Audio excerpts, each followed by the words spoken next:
Meanwhile, you may have read about this, a program that put together the Treasurer's Office in Calhoun County and the Battle Creek Fire Department. Ended up with some training for firefighters, and here to talk to us about that, Calhoun County Treasurer Christine Schauer and the Fire Chief in Battle Creek, David Schmaltz. Good morning. Morning, Rich. Good morning. Thank you for the time today. Boy, this is kind of an interesting thing. First of all, how often do firefighters undergo training like this, Dave? Not too often, to be honest with you, Rich. Yeah, right. You don't get opportunities like this every day to get a hold of a structure that's actually what we do fight fires in. Sure, and this is really valuable, isn't it? Because it puts you in a situation very similar to ones that you'd face any day of the week. Again, it's invaluable. You can only simulate so much in a firehouse or crawling around on the bay floor and pulling hose like that. So when you get an opportunity, as you said, to actually practice in a structure where, again, most of our fires are in single-family residential homes. Sure. So again, when we get a chance to practice these maneuvers on a consistent basis, it only makes us that much better. So how do you usually do it? I mean, when Christine doesn't call you and say, I have these houses, what happens? Imagination. I joke about that, but, it is. We have a little smokehouse that we're allowed to use out at the Air Guard base. But again, when you've been doing that for years, it kind of loses its realism for you. You know it pretty well. Yeah, so you try to develop props. Some of the guys have made bailout window props and some other tunnels that we can crawl through for hang-ups. But when it comes to actually dragging hose, smoking things up, doing searches, it's challenging for us to do that when we don't have a building. Mm-hmm.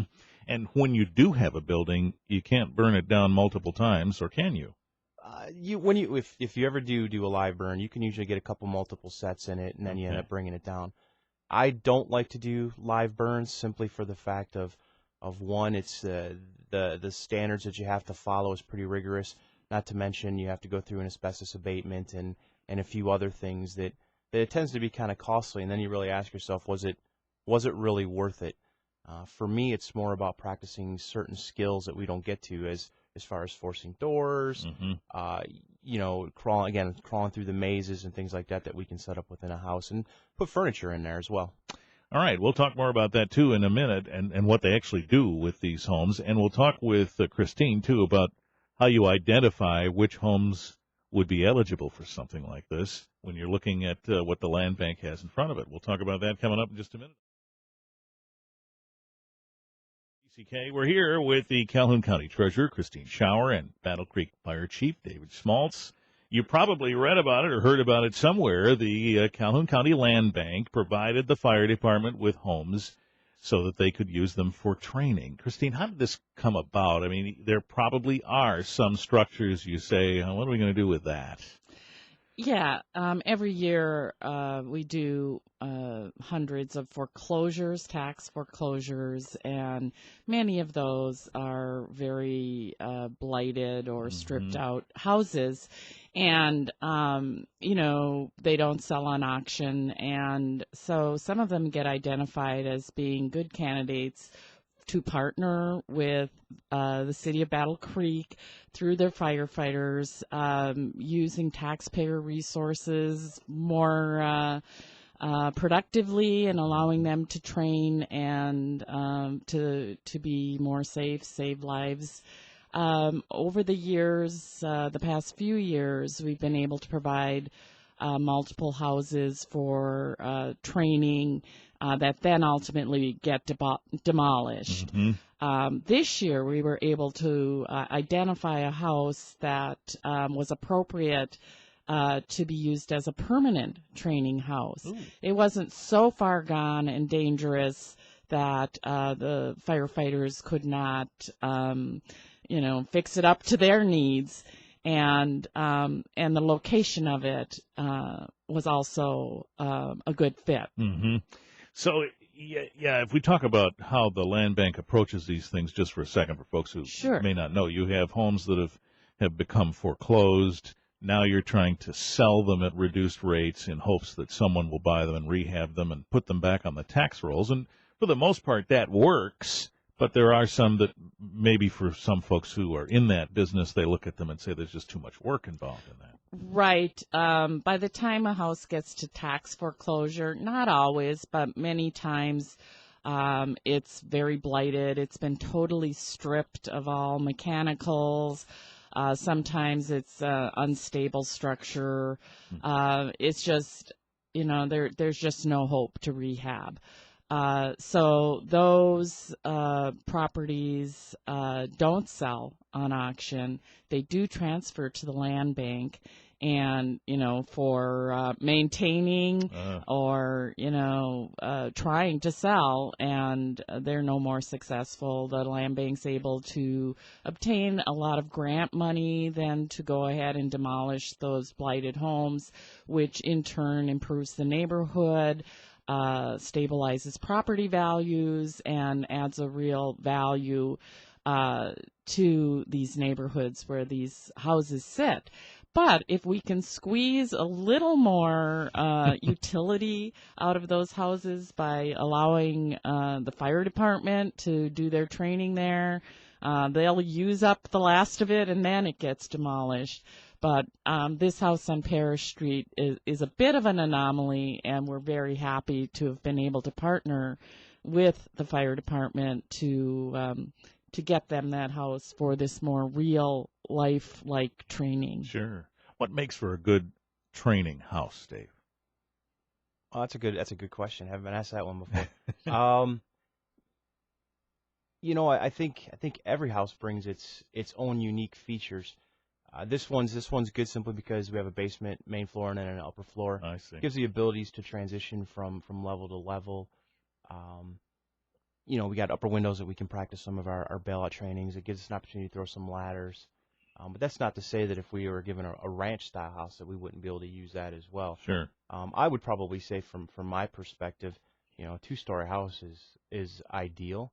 Would certainly help us out because, again, it gives us that multiple floor level to practice our different scenarios and to get in the habit of protecting stairwells and egresses when we got guys above the fire. Right. Now, a permanent or a long-term training house, what do you do with that? Obviously, you're not really burning it down because it's going to last you a while. Well, you start to plan your training activities around that. You're not necessarily confined by time.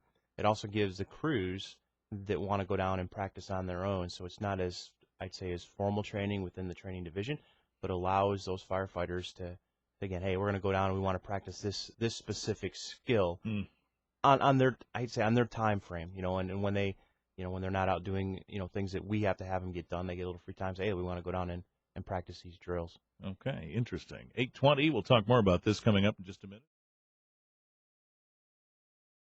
WBCK, we're here with the Calhoun County Treasurer, Christine Schauer, and the Battle Creek Fire Chief, David Schmaltz, and talking about homes from the land bank that become training for firefighters. Is there a consideration when you're talking about a training home when there are other homes near it? Yes and no. We want to make sure that, we're, what's the word I'm looking for here? Aware of the neighbors' needs. Yeah. We don't want to make their lives uncomfortable as well. But as far as a permanent home, this is the first time we've ever had this. Right. And where this one's located at, the neighbors have come out and have actually been very excited that we are there. They like the activity. They like to see us doing what we do, and we've been embraced with open arms down in that neighborhood. Okay, nicely done then. So did you have to do anything to the home to prepare it for your exercises? The guys on the department went in there and they cleaned things up, got some of the materials out, took out some of the floor tacks, things like that, some work on, because our gear is expensive and we don't want to damage it and ruin it when we're training. So just some general maintenance and stuff, and then they shored up some of the steps that had started to rot through and break, and a few little things just to make sure that it was safe for us. But overall, this house was in pretty good shape. Okay. So, as you said, this is not a situation in which you ignite this thing and go in there and have that true to life of a situation, but there are ways in which your training can be applied in a situation where there isn't necessarily fire. Do you you smoke somehow, or how does this work? Yeah, we actually use theater smoke. Yeah. Okay. With the smoke machine, and we've been able to, with the help of a company, 1-800 Board Hub, put windows, basically plywood over the windows. We took the real windows out, so again we can open and close them without breaking or damaging them. We segregate off some of the rooms by using the doors and manipulate things, so we can actually get a room or the most of the house very well smoked up. So it's the visibility is almost zero, and that's what we want. Right. That's what it really is for us. Yeah, it in addition to the flames, it's just the smoke, which is deadly in and of itself, and limiting in terms of how you do your work.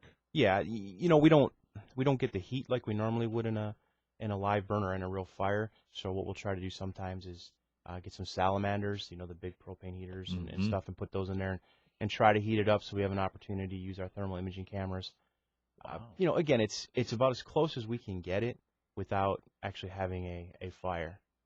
Do you have a certain number of hours you like to see firefighters spend in a situation like that, in that type of a home? The more the better. Okay. You know, we try to get about 16 to 18 hours a month training per firefighter. Quite a bit. It is. We're trying to meet the latest ISO requirements. I mean, the goal of our department is, as of late, is to try to get us from an ISO rating of 3 down to 2, which hopefully would save some insurance rates on people here in the city. Got it. Okay. Christine, what's the big picture on the land bank these days? Are we seeing more properties leaving your purview, or are we still holding the same, you suspect?